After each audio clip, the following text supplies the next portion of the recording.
E agora nós vamos fazer o grande finale daquela preparação toda que foi feita. A gente não já aprendeu o significado de cada termo lá da função do segundo grau? A gente não já aprendeu o que é eixo e simetria? A gente não já viu o que é o x do vértice? Beleza pura? Eu trouxe aqui para esse nosso bate-papo final esses dois exemplos de questões que foram do próprio Enem. Inclusive, é bom vocês lembrarem que o aluno fala como se o Enem fosse uma prova feita por uma pessoa. Nós temos um banco nacional, galera. Qualquer professor de escola pública, ele pode submeter essas questões dele a uma apreciação do INEP, a uma banca ultra mega especializada que faz a análise técnica. Depois essas questões são pré-testadas e depois de pré-testadas elas são colocadas num banco de questões por nível. Então, o que a gente de vez em quando nota é que tem questão que é meio reciclada. Mas por que ela é reciclada? Porque não tem muita variação mais para ser feita sobre aquilo, tranquilo? Então, vamos pegar essas duas questõezinhas e vamos tentar aplicar os assuntos dos nossos dois últimos vídeos. Vamos lá! Na prova do Enem, tinha que uma pessoa vendia 200 unidades de um determinado produto a um valor unitário de R$40. E ela contratou uma consultoria que disse: para cada R$1 que você der de desconto nesse preço, você vai ganhar 10 clientes a mais. Aqui ninguém está analisando lucratividade nem nada. Tá tudo, isso aí alguém já deve ter feito esse estudo para o cara. Mas ele disse, olha, baixe R$1 nesse preço que você está vendendo, que você ganha 10 clientes a mais. Não coloque 39, senão você não vai ver a lei de formação da função. Vamos só lembrar, quanto essa pessoa faturava? Quando ela vendia 200 unidades desse produto a R$40, ela faturava R$8.000 com esse produto. Você concorda? No momento em que ela diminuiu R$1 e aumentou o número de clientes, né, de unidades vendidas em 10, vai acontecer alguma coisa aí com o faturamento. E a pessoa provou por A mais B que se você multiplicar 39 por 210, dá mais do que 40 vezes 200. Se eu tirar outro R$1 do preço, 2 grupos de 10 unidades a mais. Cada R$1, um grupo de 10 unidades. Se eu tirei R$2, 2 grupos. Se eu tirar R$3, 3 grupos de 10 unidades a mais serão acrescidos.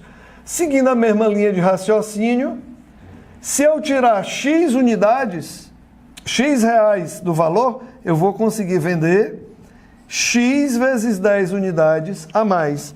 Meus amigos, o faturamento dessa empresa é exatamente o número de coisas que ele vende multiplicado pelo preço unitário. Isso aí é uma das leis mais básicas da vida, né? Quem trabalha com comércio, qual é o faturamento? Se eu vendo um determinado produto, vendi 10 unidades a R$7, faturei 70. Então, o faturamento seria isso vezes isso. Você concorda que, de acordo com o que a gente viu nos outros vídeos,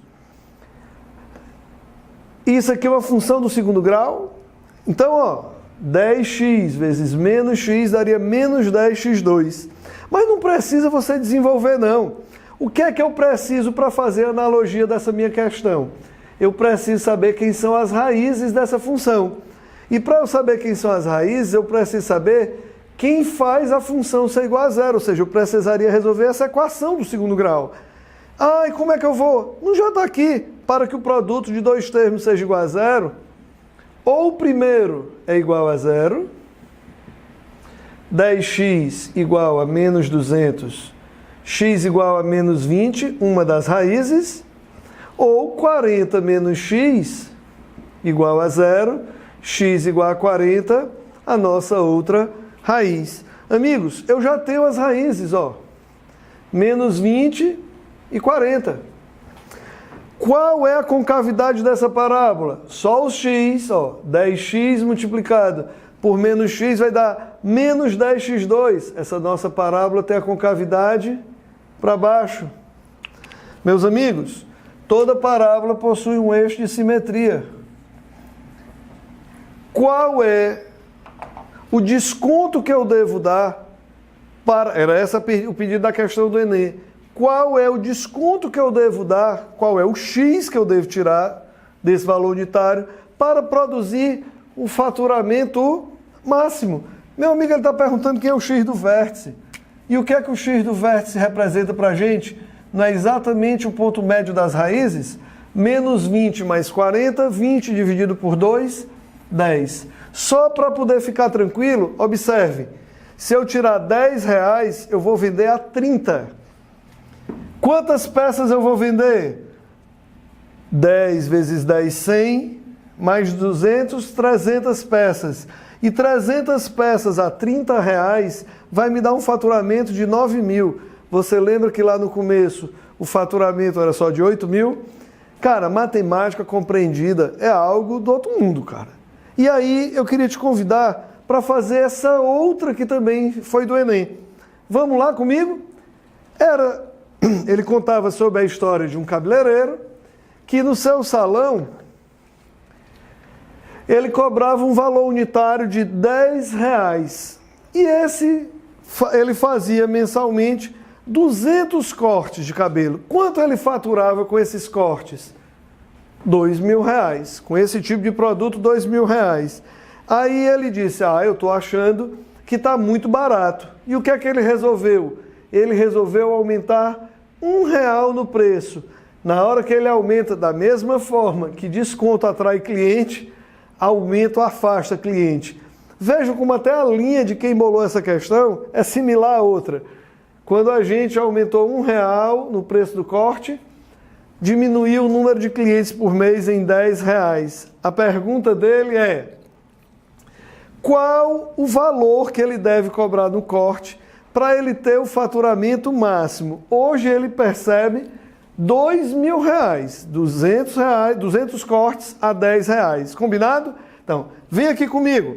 Na hora que a gente tem essa estrutura, o que é que ele nos falou? Que se a gente aumentar cada real que a gente aumenta, um grupo de 10 pessoas desiste. Se eu dei 2 reais de aumento, 2 grupos de 10. Se eu dei 3 reais de aumento, 3 grupos de 10 pessoas. Se eu seguir essa mesma linha de raciocínio,